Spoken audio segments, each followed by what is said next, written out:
Alors avec cet histogramme, il y a aussi d'autres informations importantes. C'est comment, si on en a la possibilité, on va répartir plus ou moins à gauche ou à droite ces lumières, enfin la lumière qui compose l'image. Prenons un cas où le contraste global de la scène qu'on veut photographier ne dépasse pas les 5 IL que notre appareil peut encaisser. Un cas typique, vous faites une photo en intérieur, vous vous éclairez avec une lampe halogène au plafond, ça donne un éclairage assez diffus. Ça veut dire qu'il n'y aura pas forcément de zone très très claire, ni de zone très très sombre. Vous faites une photo dans ce contexte-là. La mesure de l'exposition va vous donner une valeur moyenne. Et si vous faites cette photo, vous allez avoir, on va essayer de faire un exemple.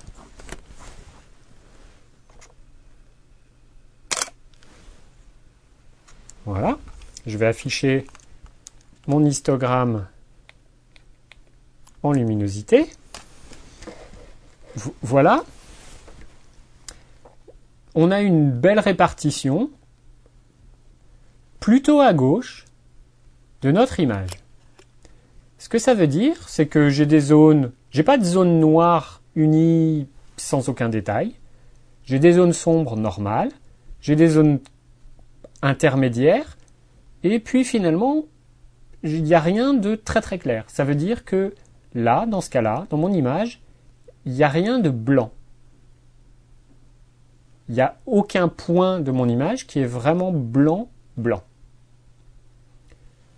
Alors généralement, on considère que une photo qui est agréable, en tout cas à l'œil, et qui a des couleurs vives et un contraste intéressant, elle a au moins un pixel qui est blanc, elle a au moins un pixel qui est noir. C'est une généralité, il y a des cas particuliers où ça ne fonctionne pas. Si vous faites une photo par temps brumeux et que vous voulez retranscrire le détail dans la brume, il n'y aura aucun point qui sera vraiment blanc. Vous aurez beaucoup de gris, mais il n'y aura rien de blanc. De même manière, si vous faites des photos, ce qu'on appelle high key, c'est-à-dire une photo, typiquement un portrait ou une photo de mode, qui est très très claire, il y a beaucoup de détails dans les valeurs claires, mais il n'y a rien de noir. La photo est vraiment une dominante très claire. Donc là, si on reprend notre exemple, on n'a rien de blanc. C'est un petit peu dommage parce qu'il faut aussi savoir que c'est dans les zones claires qu'on va avoir le plus de détails et qu'on aura aussi le plus de facilité de retouche si jamais par la suite on veut changer l'exposition de notre image.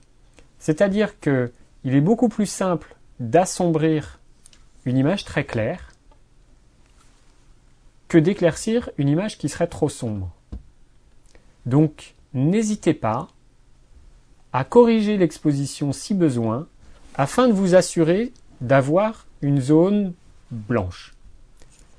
Alors, il faut faire attention à ne pas aller trop loin, à ne pas cramer les blancs que vous ne voudriez pas cramer, parce que, dans ce cas-là, une zone qui est surexposée et gravement surexposée, il n'y a aucun moyen de récupérer des détails dedans. Si vous faites un portrait et qu'il y a un reflet sur le visage et que le reflet, par exemple sur le front, est blanc ou sans aucun détail, vous aurez beau assombrir l'image en post-production, cette zone restera sans aucun détail. Vous pourrez éventuellement la faire grise ou beige, mais ça sera un aplat et ça sera vraiment pas joli. Donc c'est un petit peu tout le challenge de la mesure de l'exposition et du choix de l'exposition, c'est caler, on appelle ça caler l'histogramme à droite, c'est faire une photo la plus claire possible, mais sans jamais aller trop loin.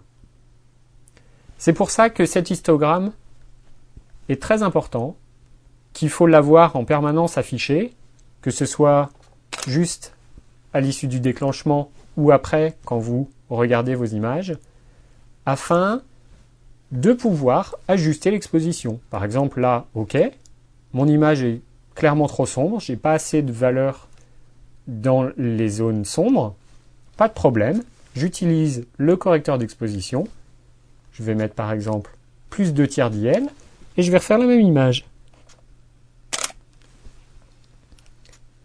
Là, je vois que je commence à avoir un peu plus d'informations à droite et mes infos vont vraiment jusqu'à la barre, à la limite du graphique à droite. Au passage, à gauche, je vois que j'ai rien de bouché, j'ai aucune valeur qui est noire unie. Parfait. Ma photo est correctement exposée. Alors, maintenant, comment savoir si on crame ou pas? Parce que je vous ai montré la petite barre toute fine du graphique. C'est quand même un petit peu léger pour s'y fier.